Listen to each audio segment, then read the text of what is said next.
Gênesis 3,15 diz assim: farei que haja inimizade entre você e a mulher, e entre a sua descendência e o descendente dela. Ele lhe ferirá a cabeça, e você lhe ferirá o calcanhar. Sota aí, você pode se assentar dando glória a Deus. Queridos, nesse texto nós encontramos uma promessa extraordinária, é a primeira profecia bíblica acerca do Messias. Esse texto deixa claro para nós que diante da entrada do pecado no mundo, o Senhor promete que um adversário da serpente seria levantado. Você conhece a história bíblica e você sabe, né, que Deus criou o homem, o colocou no jardim, e depois de um determinado tempo, viu Deus que não era bom que o homem vivesse só, e criou então a mulher como sua ajudadora, carne da sua carne, osso do seu osso. E aí, a ordem de Deus para Adão e Eva era que eles poderiam comer de qualquer árvore do jardim, menos da árvore do conhecimento do bem e do mal. A serpente vem então e muda essa história e diz para Adão e Eva que a sentença de Deus era que eles não poderiam comer de árvore nenhuma. É aquilo que o diabo tenta fazer conosco nos dias atuais, tenta fazer principalmente com os nossos jovens, né? Tentam dizer assim: ser crente é horrível, porque crente não pode nada. Não, crente pode muita coisa, né? A começar pelo pastor que pode ir na praia, pode ficar com a cara preta do jeito que está, né? Você pode ir para a praia, você pode ir para o cinema, você pode jogar um futebol, você pode, né, de acordo com o contra-cheque, a aprovação do pai, da mãe, né, e o aval do pastor, você pode namorar. Pode. Agora, existem coisas que vão contra aquele que carregamos dentro de nós, e nós somos templo do Espírito Santo, e precisamos entender que aquilo que vai contra o nosso corpo, vai contra o templo, indo contra o templo, vai contra o morador do templo. Existem alguns princípios que são inegociáveis. Do fruto da árvore do conhecimento do bem e do mal, você não pode comer. O diabo, ele vem sempre maximizando a restrição, ele vem aumentando, né, a restrição. Deus não deixa você fazer nada. Não, ser crente é muito bom, irmão. Ser crente é ser saudável, ser crente é não se sentir só, ser crente é ter alegria renovada no seu coração, ser crente é ter amigos mais chegados que um irmão, ser crente é ter família. Mas o diabo quer, distorcer isso. E essa foi uma das estratégias do diabo para tentar Adão e Eva, para fazê-los cair. O fato é que, de fato, eles caem, eles erram, eles pecam, e a partir do pecado, então, vem uma palavra, vem uma promessa de Deus, dizendo que Deus colocaria inimizade entre a mulher e a serpente, e entre o descendente da serpente e o descendente da mulher. Aí você pode, né, de repente, procurar no Antigo Testamento alguma referência bíblica acerca da serpente como diabo, e de fato nós não temos no Antigo Testamento uma referência, uma afirmação de que essa serpente era o diabo, mas o Novo Testamento ele vem com várias referências. Abra sua Bíblia aí comigo, Apocalipse capítulo 12, eu quero que você fique com sua Bíblia aberta nesse capítulo, porque nós vamos fazer um paralelo de Gênesis 3,15 com o capítulo 12 do livro de Apocalipse. Pedir ajuda do pessoal do telão, que se a gente puder, né, colocar no telão também, é sempre mais interativo. Capítulo 12, verso 9, por exemplo, diz assim: o grande dragão foi lançado fora. Ele é a antiga serpente, chamada Diabo, Satanás, que engana todo mundo. Ele e os seus anjos foram lançados à terra. Escute, esse verso deixa claro para nós, aquela antiga serpente é o diabo. Aí fala, não, é diabo, mas não é Satanás. Não é Satanás, é o coisa ruim, é o chifrudo. Aquele que foi lá tentar Adão e Eva é o inimigo de Deus. Aquele que foi tentar Adão e Eva é aquele que é contra tudo que provém de Deus. E em Gênesis, capítulo 3, que a gente leu, a serpente, que é o diabo, ele é alvo de uma profecia de Deus acerca de uma inimizade que seria também inegociável com a mulher. Eu porei. Isso não foi coisa da cabeça do diabo, isso não foi coisa da cabeça da mulher. Não, eu, o Senhor, porei uma inimizade entre o descendente, primeiro entre a mulher e a serpente, e entre o descendente da mulher e entre a descendente ou o descendente da serpente.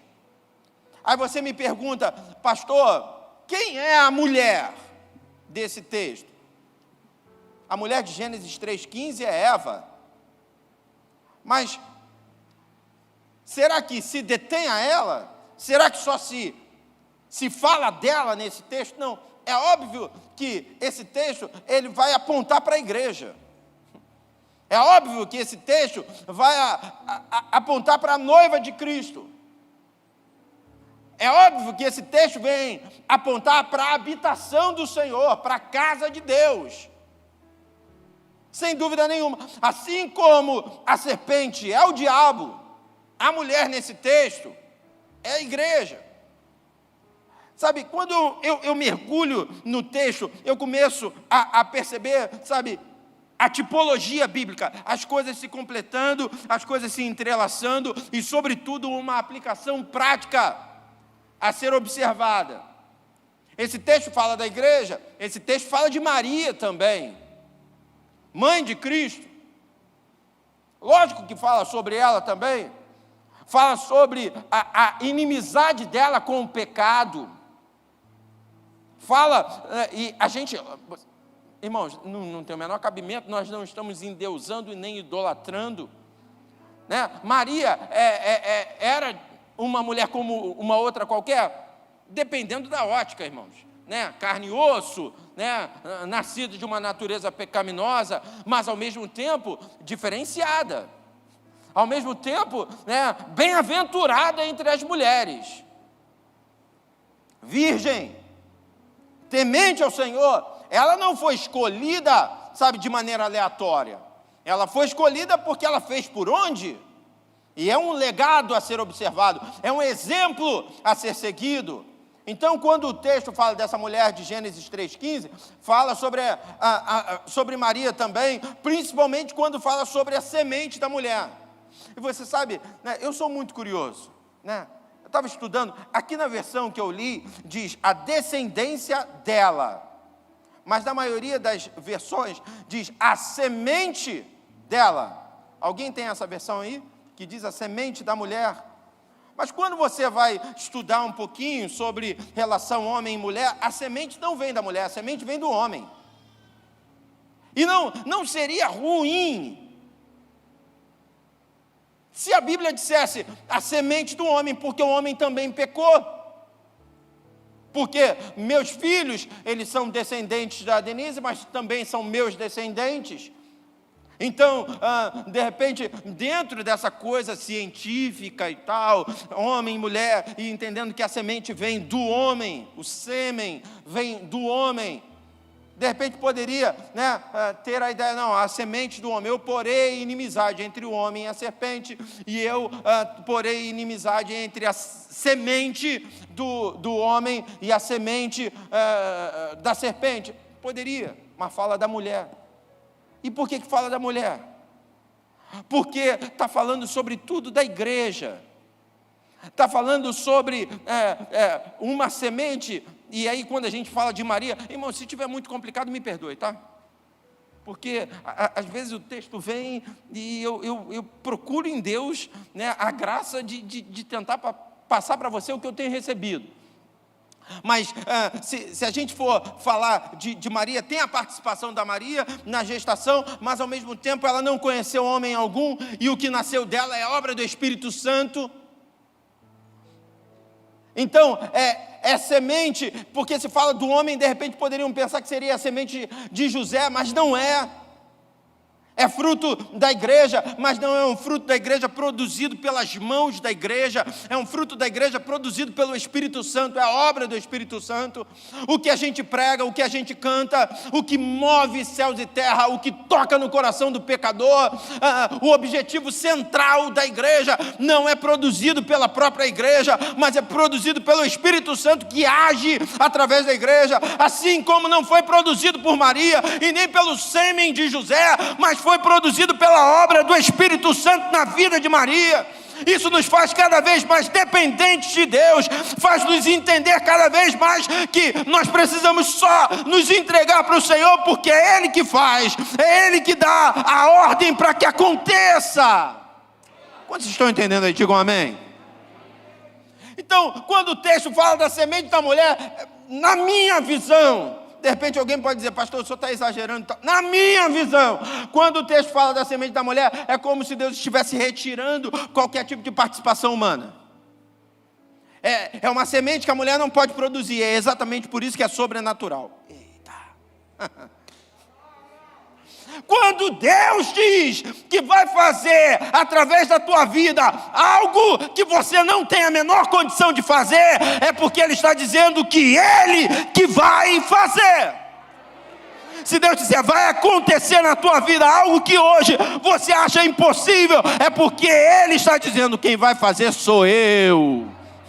Se Deus disser assim, até o final desse ano vocês terão um filho, e o médico disser assim, não, mas cientificamente falando é impossível, Deus falou, é porque é Ele que está garantindo. Ele não está preocupado com a ciência. Se Ele está dizendo que vai te prosperar, isso nada tem a ver com o teu trabalho. Se Ele está dizendo que você vai conquistar, isso nada tem a ver com o dinheiro que você tem na conta bancária, porque quando Ele diz que você vai fazer, e quando parece ser impossível, é porque Ele já tomou o controle da situação. Se você vai aplaudir ao Senhor, faça isso com júbilo, faça isso com força.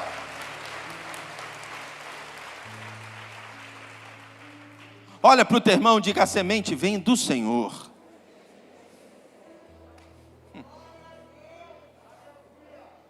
E ele diz que é da mulher exatamente por isso, para mostrar, é da mulher porque a mulher não pode produzir, é da mulher para que você entenda que na verdade não é da mulher, é do Senhor, é o Senhor que faz. E aí aqui, como eu já disse, é a primeira profecia, acerca do Messias. Eu vou levantar um adversário. Aí nós estamos no capítulo 12, você manteve tua Bíblia aberta em Apocalipse 12, amém ou não amém? Vamos seguir, verso 1, vamos voltar um pouquinho. Verso 1 diz assim, então foi visto no céu um grande sinal, uma mulher vestida de sol, com a lua sob os pés e com uma coroa de 12 estrelas na cabeça. Estava grávida e gritava por causa das dores de parto e da agonia de dar à luz. Outro sinal foi visto no céu, um enorme dragão vermelho, com 7 cabeças e 10 chifres e 7 coroas nas cabeças. Com a cauda arrastou 1/3 das estrelas do céu e as lançou na terra. E quando a mulher estava para dar à luz, o dragão parou diante dela, pronto para devorar a criança tão logo que ela nascesse. Quem é que está entendendo aqui que está escrito? Alguém consegue entender? Presta atenção. Lá atrás, Deus diz para a mulher, eu colocarei inimizade entre você e a serpente. E colocarei inimizade entre os teus descendentes, entre o teu descendente e o descendente da serpente. E aí o texto aqui nos mostra que o diabo é precipitado do céu com seus anjos. O texto fala de um dragão. Mais à frente, depois você vai ler, mas mais à frente aqui, o texto, ele é mais claro ainda, fala de uma guerra no céu. Miguel e os seus anjos derrotam a Satanás e expulsam o diabo com os seus anjos do céu. Uma terça parte é expulsa. E aí, a partir disso, o que o diabo faz? O diabo, ele faz de tudo para colocar pecado. Ele faz de tudo para levar a criação de Deus contra Deus. Agora que eu fui expulso, porque ele foi expulso porque ele queria ser igual a Deus. Agora que eu fui banido, toda a criação que ele fizer, eu vou tentar fazer com que ela se volte contra ele. E qual é a arma do diabo para fazer um homem se voltar contra Deus? Pecado. A única coisa que separa Deus do homem é o pecado. Quando o diabo te faz pecar, ele faz com que o coração de Deus se entristeça acerca da tua conduta. Então ele vai lá no jardim e ele faz o homem pecar. A inocência é quebrada e a gente entra no período da consciência. E aí Deus, na sua infinita misericórdia, diz: tá bom, mas eu vou colocar inimizade entre a mulher e você. Presta atenção, ninguém aqui ama o diabo. Nós muitas das vezes nos deixamos encantar pela arma do diabo, que é o pecado. Eu já falei isso diversas vezes aqui na igreja. Se o diabo aparecesse para a gente ali na esquina, a gente ia sair correndo dele. Se ele aparecesse de maneira revelada para nós, a gente ia sair correndo dele. Aqui só o cheiro de enxofre ia fazer a gente sair correndo. Mas ele não faz isso. Ele não se usa como isca para nós, mas ele usa o pecado, que é prazer momentâneo, que é prazer terreno, para nos fazer chegar até ele. Ele fez isso com Adão e Eva. Não, vocês não podem ficar nessa escravidão, vocês não podem viver num jardim frondoso sem comer de árvore nenhuma. Não, mas não era de árvore nenhuma, Deus só queria aquilo ali. Sabe, é igual gente que chega ao cúmulo de dizer assim: você vai para a igreja para dar dinheiro? Você ficar dando dinheiro para o pastor? Aí se a pessoa parar para pensar, não, mas calma aí, primeiro que a igreja não cobra, não existe uma arma colocada contra a minha cabeça, eu não sou obrigado, e aquilo que me é ensinado é dar para Deus 10%. Mas eles falam: você vai para a igreja para dar teu dinheiro para o pastor, como se você desse 100%, e até poderia, porque tudo que temos, tudo que somos vem do Senhor, não para o pastor, mas para Deus, até poderia, mas não é isso que é ensinado. O que é ensinado é que você pague suas contas, o que é ensinado é que você matricule o teu filho numa escola particular, dependendo da condição, o que é ensinado para você é que você tenha a tua casa própria, o que é ensinado para você é que você faça um financiamento de um carro e pague as parcelas, mas 10% do que você recebe em gratidão e compromisso, você deixa com Deus. Mas o diabo não, o diabo ele aumenta essa situação, e ele usa de prazeres terrenos para te atrair para ele. E eu sei que essa palavra que eu vou falar agora é pesada, mas tem crente flertando com o diabo.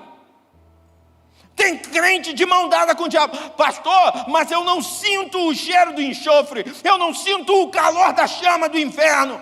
É porque o diabo não é bobo, e ele não vai te fazer sentir isso, porque ele sabe que isso não te atrai, isso te afasta. O que ele te oferece é um fruto. O que ele te oferece é algo que te encanta. Mas hoje o diabo está sendo desmascarado. E aquilo que te encanta e te atrai vai ser visto por você como diabo. E você que tem desde a sua essência uma inimizade com ele, vai ter autoridade e força para rejeitar. Deus está estabelecendo um tempo de libertação sobre as nossas vidas. Porque tem gente que fala sobre libertação entendendo que é sempre possessão maligna. Não! Existem deuses nos assombrando. Dinheiro, pornografia, tempo. Tem gente que adora, idolatra o tempo. Eu poderia passar aqui, irmãos, falando sobre altares que são erguidos diante de nós e que nos enganam e nos encantam. Mas eu quero declarar e profetizar que você vai conseguir enxergar o diabo atrás deles. E enxergando, você vai ter autoridade para rejeitar, porque isso faz parte da tua essência. A tua essência é de incompatibilidade com o diabo. Oh, louvado seja o nome do Senhor. O pastor Aldemar estava dando aula aqui falando sobre santidade. Olha para o teu irmão e diga: a tua essência é santidade. Você foi criado por Deus e foi criado para Deus. O diabo não tem poder sobre a tua vida. vida. E se ele se levantar tentando te encantar, o discernimento espiritual que está sendo liberado sobre a tua vida nessa manhã vai te fazer reconhecer a pata do diabo e vai te dar autoridade para expulsar em nome de Jesus.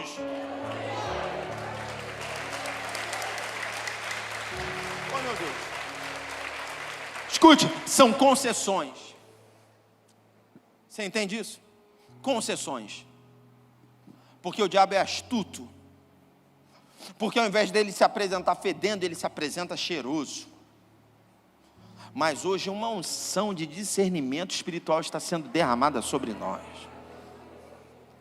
Sabe, porque não adianta discurso, não adianta eu brigar, não adianta eu puxar a tua orelha, não adianta eu dizer para você que você está errado, eu não te acompanho 24 horas por dia. Tem uma hora que é você e a tentação. E nessa hora, a ferramenta é o discernimento espiritual para você dizer assim: nesse carro eu não entro. Eita. Nessa mesa eu não sento. Para essa pessoa eu não ligo. Esse telefonema eu não atendo. Porque a tua essência vai começar a gritar. É tempo de sensibilidade espiritual. A igreja está recebendo um renovo de sensibilidade espiritual. Porque não existe avivamento sem santidade. Elias viveu um avivamento extraordinário. O fogo desceu do céu e derrubou todos os profetas de Baal. Mas antes de qualquer coisa, antes de clamar o fogo do céu, diz a Bíblia que ele restaura o altar que estava em ruínas. Porque Deus não derrama fogo em altar quebrado. E quando eu tenho discernimento, eu consigo colocar as pedras em seus devidos lugares. O texto aqui nos mostra: o diabo, ele é precipitado, expulso, banido do céu. Ele e os seus anjos. No verso 7 do capítulo 12, como eu disse, isso fica ainda mais explícito. Houve guerra no céu. Miguel e seus anjos lutaram contra o dragão e seus anjos. O dragão perdeu a batalha e eles foram expulsos do céu. Então a obra do diabo, vamos aqui na cronologia, porque a Bíblia ela não é escrita em ordem cronológica. Mas o que acontece? O diabo no céu quer ser igual a Deus, ele é precipitado do céu, ele e uma terça parte, ele e os seus anjos. E aí ele então tenta colocar o homem, a criação, a obra, a matéria principal da criação, o diabo tenta colocar contra Deus, através do pecado. E ali, no momento em que ele consegue fazer o homem pecar, Deus, ele afirma: você colocou a doença, eu vou colocar um antídoto. Você colocou a doença, eu vou colocar a vacina.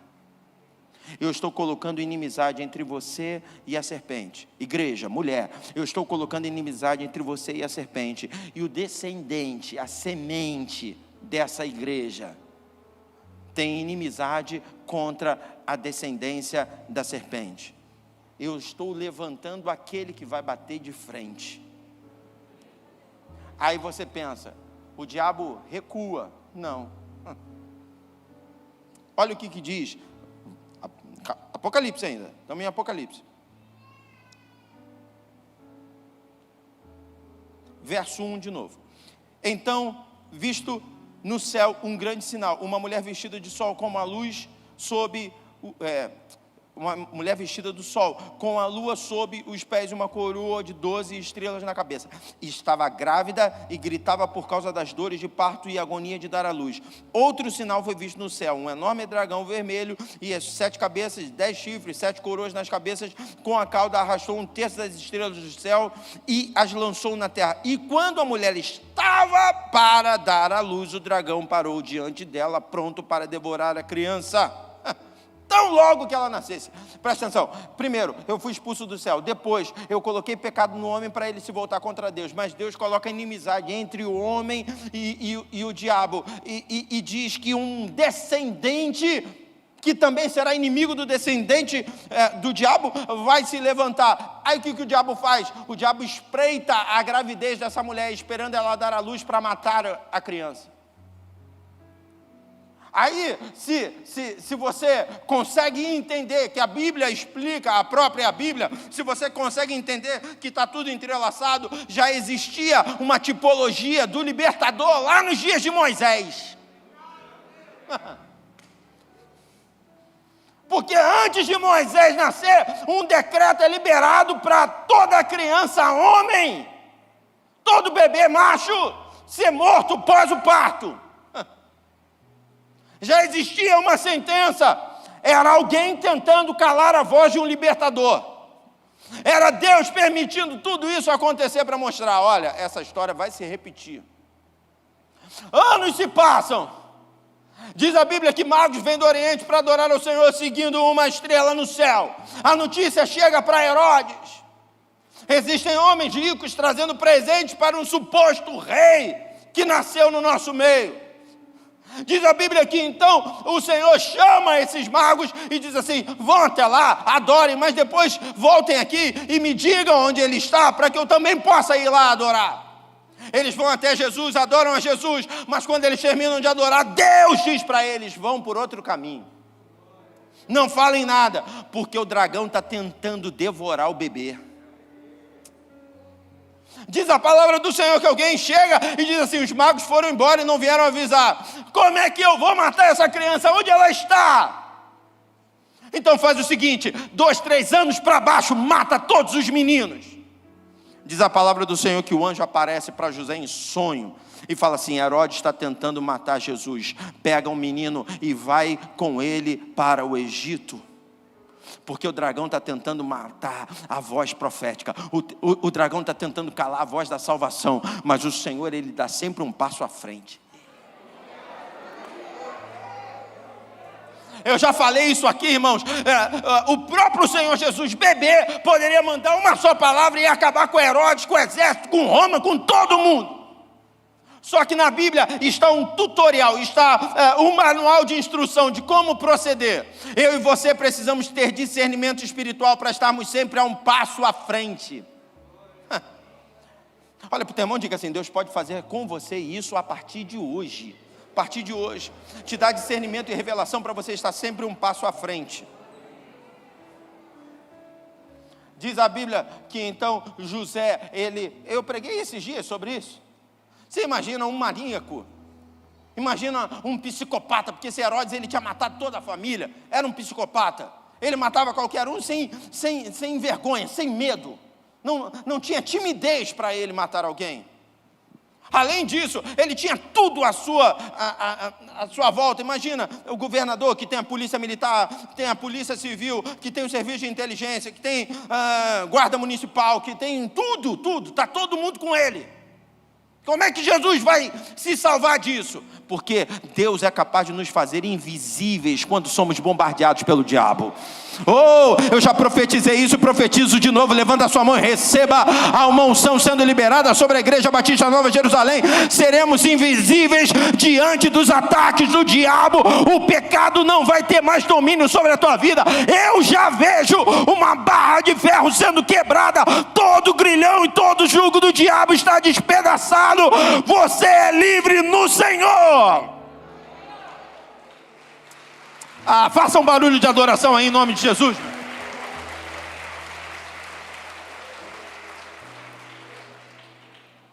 Aí a gente segue com o texto. Que texto é esse, meu Deus? O diabo está ali tentando. Ele cerca o bebê.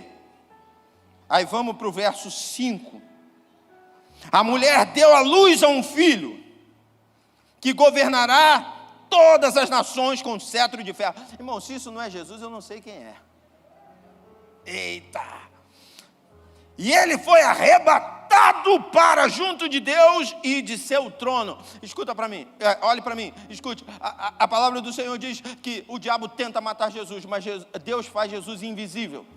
O diabo não consegue. E não foi só dessa vez que tentaram matar Jesus, não. Eu estou falando de invisibilidade. Tentaram precipitar, tentaram jogar Jesus do alto de um barranco. E diz a Bíblia que Jesus simplesmente passa no meio daquele povo. Como um povo que está revoltado, que pega Jesus, leva ele para o alto de um monte, dizendo que vai derrubar Jesus lá de cima do monte, deixa Jesus passar assim. A Bíblia não diz que ele corre, a Bíblia diz que ele simplesmente passa no meio do povo. Sabe por quê? Porque tem hora que Deus libera essa unção que nos torna invisíveis. O diabo toda hora é frustrado. Os planos de morte, eita! Todo o plano de morte do diabo contra a tua vida foi frustrado no poder que há no nome de Jesus. Não era para você estar aqui, já era para você estar morto, mas eu tenho uma palavra de Deus para você. Deus te ama, e enquanto Ele não te chamar pelo nome, o diabo não te toca. Oh! Louvado seja Deus! O texto diz: a mulher deu à luz um filho que governará todas as nações com cetro de ferro, e ele foi arrebatado para junto de Deus e de seu trono. Nós estamos falando da morte que fez o diabo dar gargalhada. Nós estamos falando da morte na cruz do Calvário que fez o diabo dar uma festinha. Quando o diabo ouviu o Senhor gritando: Deus meu, por que me desamparaste? Ele soltou fogos. Mas ao terceiro dia, levanta a tua mão e começa a glorificar, porque a morte não venceu, porque o grilhão do inferno não teve poder contra, porque o diabo jamais vai deter. Ele disse: vão derrubar o templo, mas em 3 dias ele vai ser reconstruído. Pode até morrer, mas vai ressuscitar.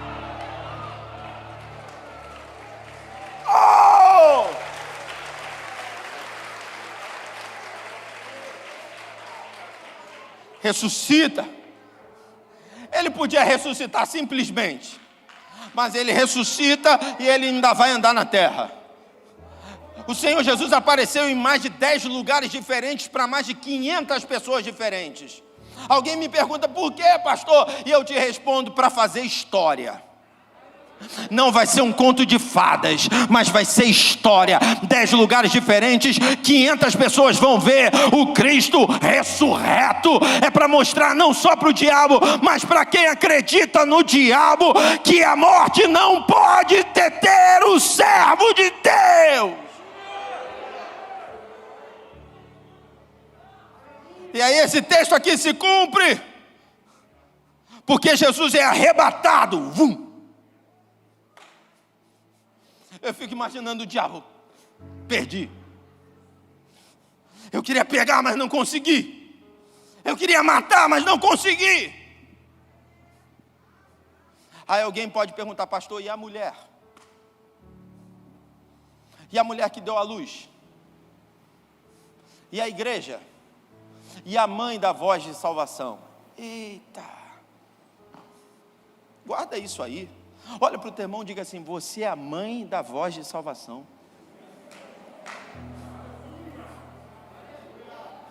A voz de salvação brota de nós, Eliseu. A voz de salvação, me desculpe as outras religiões, mas a voz de salvação não brota dos budistas, dos macumbeiros, seja lá de quem for. A voz de salvação, ela é gerada pela igreja do Senhor, pelas entranhas da igreja do Senhor. A igreja do Senhor tem autoridade para dizer: Jesus Cristo salva. É a igreja que entrega o plano de salvação. Semente da igreja.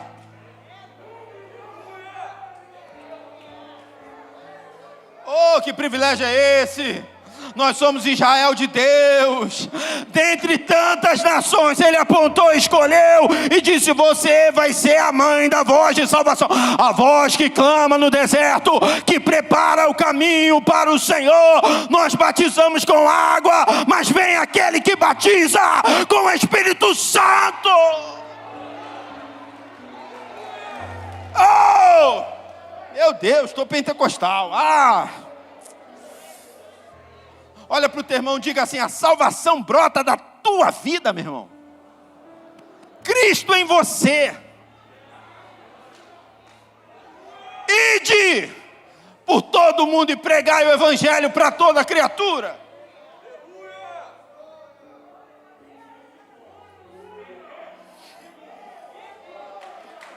Vou te dar isso.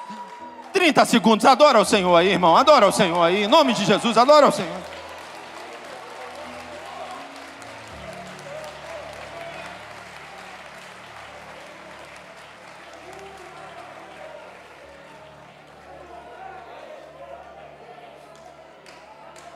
Eu perguntei para você, e a igreja? Eu perguntei para você, e a mulher? O texto diz, a mulher deu à luz a um filho que governará todas as nações com cetro de ferro, e ele foi arrebatado para junto de Deus seu trono. A mulher ficou. E aí? Aí você vai para o verso seguinte que diz assim, a mulher fugiu para o deserto onde Deus havia preparado um lugar para cuidar dela. Ai.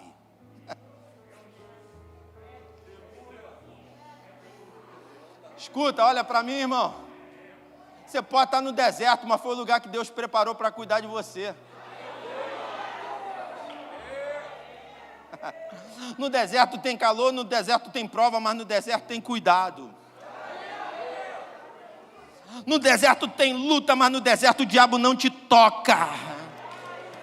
Eu vou para o Pai, mas eu deixarei com vocês o Espírito Santo. Nós temos a presença do Espírito Santo. É unção, irmão. Unção é o Espírito Santo em movimento. O diabo se levanta para cair. Nós estamos no deserto. É um lugar de passagem. Nós não somos desse mundo. Ele diz, Cristo está nos esperando nas bodas do Cordeiro. Mas até lá é o lugar que Deus cuida de nós.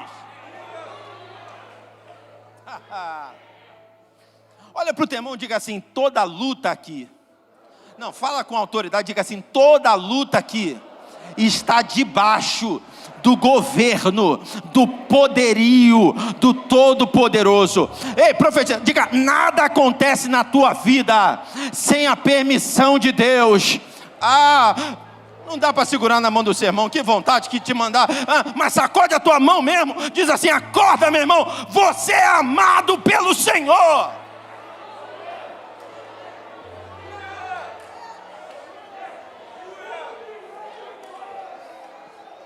Porque quando alguém diz assim, meu Deus, não estou aguentando nesse mundo, Deus manda te dizer, aguenta que eu estou contigo. Aguenta, você não está sozinho. Meu Deus, eu tenho que terminar.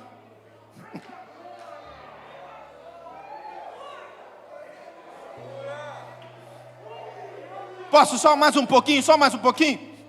Verso 13 do capítulo 12, diz assim, quando o dragão... tolinho. Quando o dragão que havia sido lançado na terra perseguiu a mulher que tinha dado à luz ao menino, ela, porém, recebeu 2 asas como as de uma grande águia para que voasse a um lugar preparado para ela no deserto. Ali será sustentada e protegida da serpente durante um tempo. Escute, até Jesus voltar, nós temos asas como águias a um lugar preparado e seremos protegidos da serpente. Meu Deus. Deus está renovando hoje a convicção, a certeza da proteção dEle. Porque parece louco ouvir alguém dizendo 1.000 cairão ao teu lado, 10.000 à tua direita, mas tu não serás atingido. Ninguém quer ir para essa zona de guerra. Eu quero te dizer, nós estamos em guerra. Se alguém está dizendo que a guerra acabou, alguém te enganou, nós estamos em guerra. Mas essa palavra é para a minha vida e para a tua vida. 1.000 cairão ao teu lado, 10.000 à tua direita, mas você não será atingido. Eu quero declarar e profetizar, no meio de uma grande multidão, há uma luz sobre a tua vida, e o diabo não pode te tocar.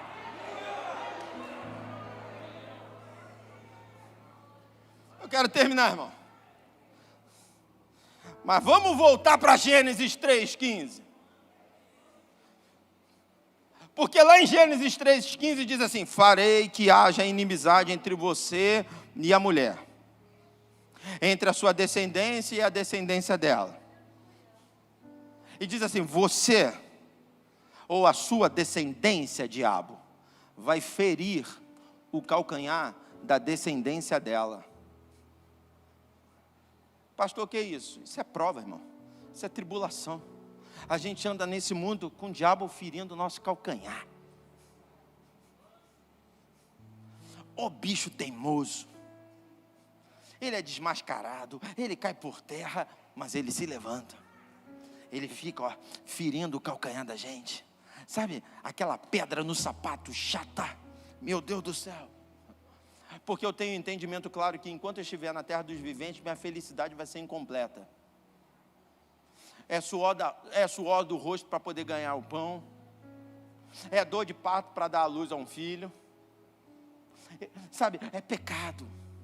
É pedra no sapato. É o diabo sugestionando para ferirem e tal.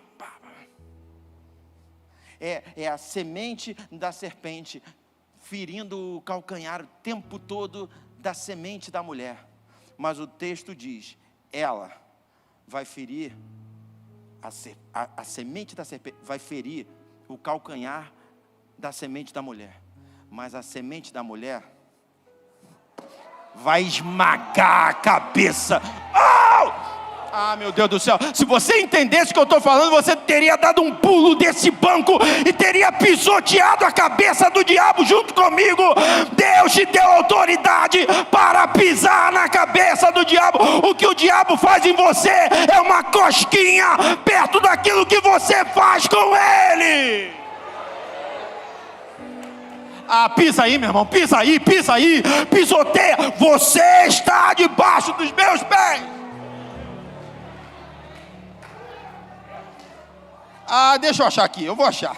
Louvado seja o nome do Senhor.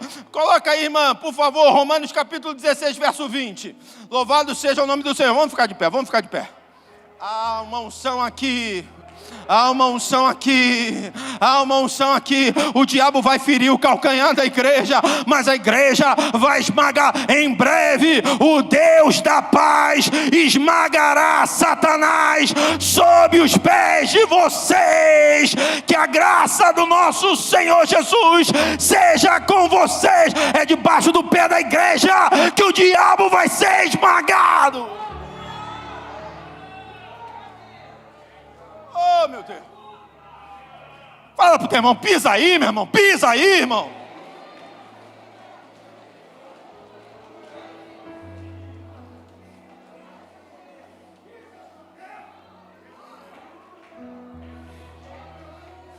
Diabo vai ser esmagado.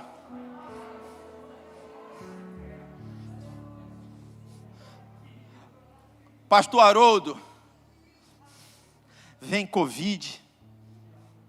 50% do pulmão, 75% do pulmão. A esposa liga e fala, ele não está conseguindo ficar de bruço, e que não sei o que, um espírito de morte, e a igreja orando e clamando. Jesus podia ter te chamado, pastor, porque ele é soberano, e o morrer para quem é de Cristo é lucro. Nosso viver é Cristo, nosso morrer é lucro. Mas se ele não te chamou, o diabo não tem poder sobre a tua vida.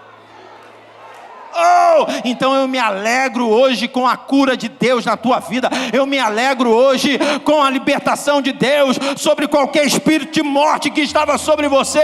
Eu profetizo, irmão, entenda bem, não é o vírus que mata o ser humano, é o Senhor que chama, porque o diabo não tem poder sobre a nossa morte.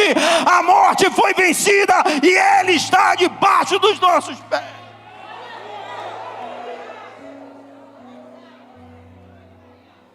Esmagado.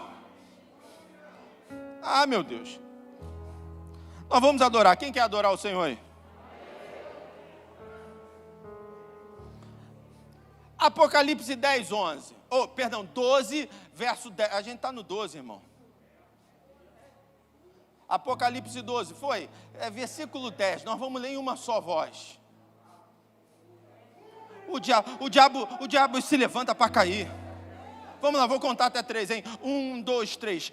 Então ouvi uma forte voz que bradava pelos céus. Finalmente chegaram a salvação, o poder, o reino de nosso Deus e a autoridade de seu Cristo, porque foi lançado para a terra o acusador. Ei, louvado seja o nome do Senhor. Continua. De dia, diante do nosso dever. Verso seguinte, por favor. Louvado seja Deus. Oh, meu Deus. Verso 11. Eles o derrotaram pelo sangue do Cordeiro e pelo testemunho deles. Não amaram a própria vida, nem mesmo diante da morte. Preste atenção, nossa esperança não está na vida terrena, nossa esperança está na vida eterna. Nós já vencemos o diabo. Eles o venceram pelo sangue do Cordeiro.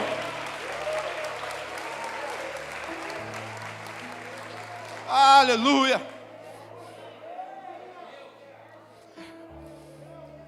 Ontem, já quase meia-noite, eu estava meditando na palavra, eu estava lendo esse texto, o Espírito Santo falando ao meu coração, e Deus disse para mim: filho, a igreja precisa entender o sobrenatural. A igreja precisa mergulhar no sobrenatural. Porque todo mundo quer carro, todo mundo quer emprego, todo mundo quer isso, mas a nossa arma é espiritual. Há poder na nossa oração.